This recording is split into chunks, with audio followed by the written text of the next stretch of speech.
It's Monkeypox Madness time, guys. Let's go. Now that nobody cares about COVID anymore, despite some sections of some governments really trying to remake it a thing, there's gotta be something new to scaremonger the people with. For example, a few weeks back here in Ontario, the provincial government put out the word that we're in the 7th wave of COVID, and that tackling it will require 4th doses of the vaccine, and reinstituting mandatory masking in the fall. But nobody's listening anymore. Everyone's tired of doing it. We're all panicked out. No one's following along the way they were 2 years ago. So instead, in the media, it's all about monkeypox now. Of course, I'm being a little bit hyperbolic. Obviously, there are some people out there who view eternal emergencies as a way in which they can control populations. That happens, and you have to be blind not to see that possibility. But that's not everybody everywhere. Sometimes there really is a real problem that needs to be addressed, and it's not just a power grab. And it does seem to be the case that the monkeypox virus outbreak isn't a hoax or anything like that. On May 17th, 2022, the CDC expressed concern that monkeypox was spreading undetected in the UK.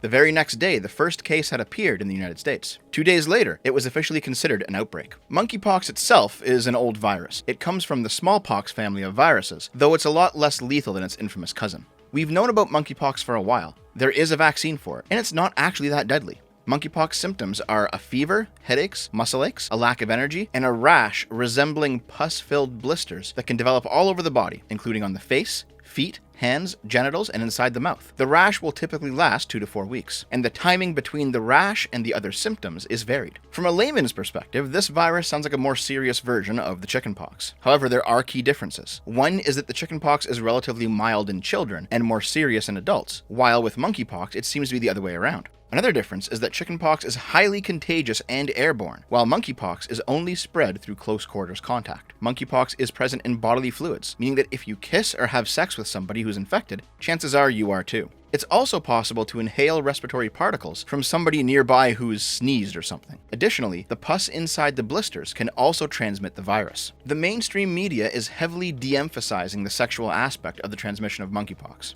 On CNN, for example, it says, in some cases, during the early stages of illness, the rash has been mostly in the genital area and perianal area. In some cases, it has produced anal or genital lesions that look like other diseases like herpes or chickenpox or syphilis. A notable fraction of cases in the current outbreak have been seen among gay and bisexual men, but by no means is the current risk of exposure to monkeypox exclusively to the gay and bisexual community in the US. Anyone can develop and spread monkeypox. Overall, monkeypox risk is moderate for people with multiple sexual partners and low for the broader population, according to a rapid risk assessment report published Monday by the European Centre for Disease Prevention and Control. However, monkeypox is not considered a sexually transmitted disease. I mean, fair enough, right? There are those other methods of transmission. HIV is technically not a sexually transmitted disease, since you can get it without having sex, even though sex is one of the most common ways that it's spread. So now we have to ask the question, what's the transmission rate looking like right now? Well, a study from the New England Journal of Medicine followed 528 monkeypox cases from 16 different countries, and concluded that sex between men is driving the outbreak. 98% of people infected were gay or bi men. 75% of them were white. 41% of them had HIV. 95% of cases are thought to be transmitted during sex. There's also no women infected yet either. So those are some pretty damning statistics regarding monkeypox actually being an STD. I mean, yeah, it could be transmitted non-sexually, sure, but it's not. At least not right now. And if anecdotes are more your thing than raw data, that's fine too, because a number of gay men have decided to make the brave decision to step up and tell their story. Like this guy, Babe the Pig Boy. Hi, so I have monkeypox. I'm not fishing for any sort of sympathy, but since I'm already known for being pretty unabashed on the internet, I figured I'd give an honest account of how I got it and how my symptoms manifested to hopefully educate anyone curious, so strap in. Jesus Christ, dude, based on your avatar, you're already strapped in. So I finally got back into the swing of things and attended a friend's birthday orgy. A friend's birthday orgy on Saturday the 9th. Is that normal? Birthday orgies? I had been watching the news on monkeypox, but the general feelings on it really were and still are developing by the day. So I, nor anyone else, were especially worried. So I attended the orgy, had a great time, guzzled a metric fuckton of human piss. I think I had sexual contact with around 15 men, similar to the other orgy on Saturday. Had a great time, met some great people, then stumbled my piss-drunk ass home. My 2 cents. It's reductive to tell gay people not to have sex. It didn't work in the early days of AIDS, and clearly it's not working now. But do your best to make educated choices. Check your county's case numbers frequently, and if you can, avoid groups and anonymous encounters. I don't know about you, but drinking piss and fucking 15 men while saying that nobody else can criticize your lifestyle. I don't know if this tracks, man. Or there's this guy whose tale was told in The Guardian. I literally screamed out loud in pain my 2 weeks of monkeypox hell. When New York Pride festivities kicked off on the 24th of June, I was aware that monkeypox was an emerging issue, especially for gay men, but I was also under the impression that the number of cases in the city was relatively small. I had sex with several guys over the weekend. Then a week later, on the 1st of July, I started feeling very fatigued. I had a high fever with chills and muscle aches, and my lymph nodes were so swollen, they were protruding 2 inches out of my throat. First, I took a COVID test, negative. Then I started suspecting monkeypox. 2 days after my symptoms began, the rash started as anal rectal lesions, painful sores on my anus and rectum. Initially, it was a stinging, itchy feeling. I wasn't scared at this point. I was told that it would be mild, and I was a completely healthy individual with no underlying conditions. But I had no idea how bad it was going to get. After I went home, the rash started spreading and I began to feel anxious. I developed lesions literally everywhere. They started looking like mosquito bites before developing into pimply blisters that would eventually pop, then finally scab and leave a scar. I had them on my skull, on my face, my arms, my legs, my feet, my hands, my torso, my back, and 5 on my right elbow. At the peak, I had 50 lesions, a fever of 103, and intense pain, prompting a panic attack. Ironically, the only place I didn't have lesions was my penis. The next day, I got my results. Positive for gonorrhea.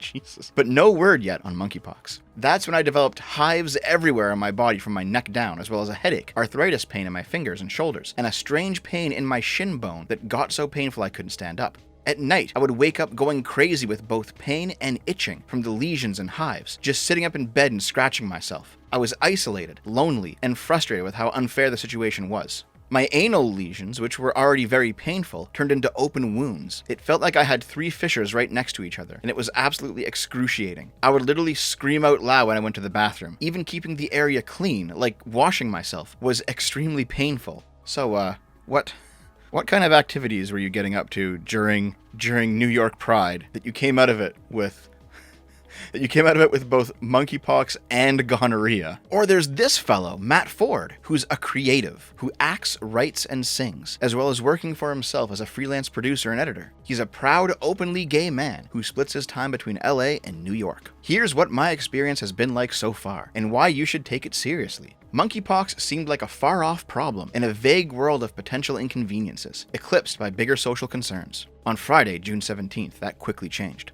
I received a call from a friend in LA who informed me that he had tested positive for monkeypox, and that I might have been exposed the weekend prior via skin-to-skin contact. Sure enough, I checked myself for spots and noticed a couple of lesions in the underwear zone. You were having skin-to-skin contact with this guy? You could just say that you fucked him. It's okay. On Monday, June 20th, I went to the doctor, and they took a culture swab that was sent to the LA County Department of Public Health. They told me the following Thursday what I already knew. It was positive. Meanwhile, my symptoms intensified. The lesions were becoming more intense and quite painful, to the point that I couldn't sleep some nights. They were filled with pus and became itchy. To date, I have counted more than 25, and they're all over. On my arms, legs, hands, feet. The flu-like symptoms abated slowly. By Friday, a week after I'd first detected lesions, I felt mostly normal, at least besides the lesions, which continued to appear. Thankfully, I'm feeling much better. While men who have sex with men currently make up the majority of cases, anyone can get monkeypox. It is not a gay disease, and that is a fact that bears repeating to tamp down the potential for stigma.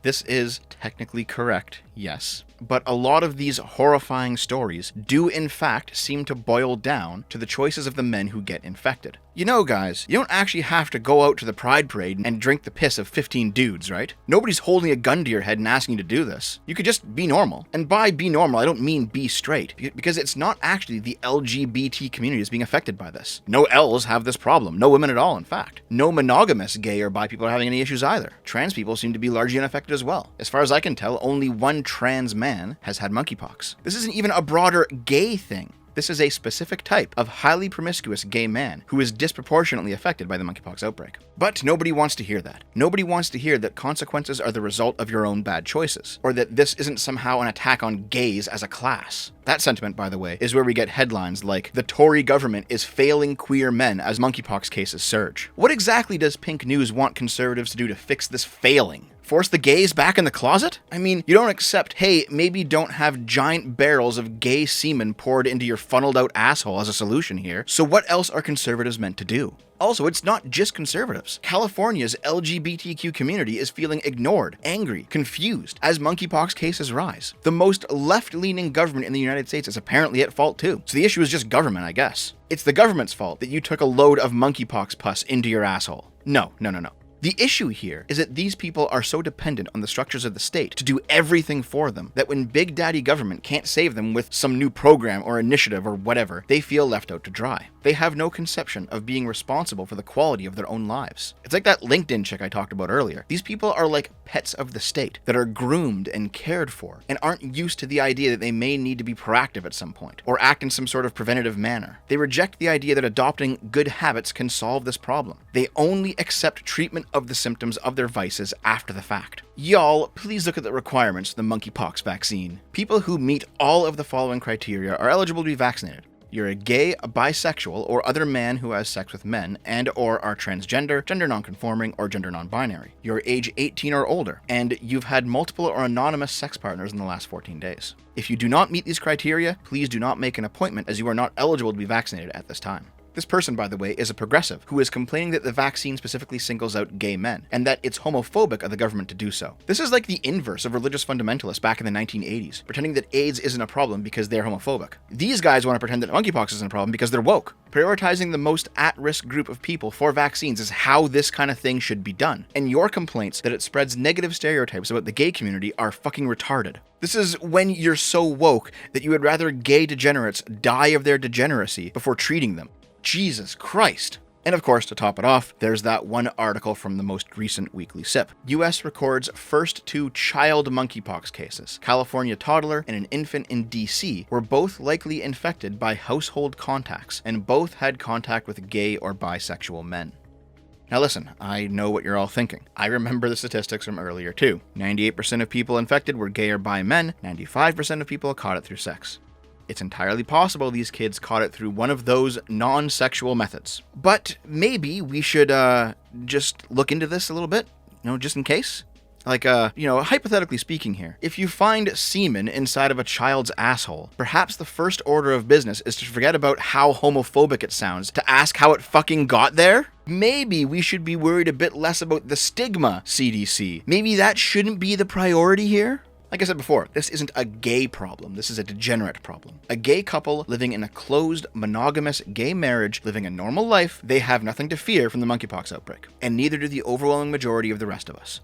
If anything, this situation has made me more pro-gay marriage than before. Maybe gay marriage should be mandatory. No gay sex unless you're married, if this is what you're gonna do with it. But yeah, this is not a pandemic situation. COVID was like a medium on the bad scale, and this is nowhere near that. If anyone tries to tell you that you can't go to work and you need to stay indoors because of monkeypox, just reassure them that, hey, I'm not a degenerate. It'll be okay.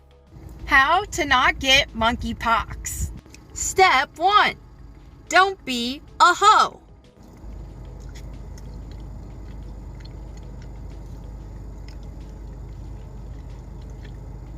Thank you for watching.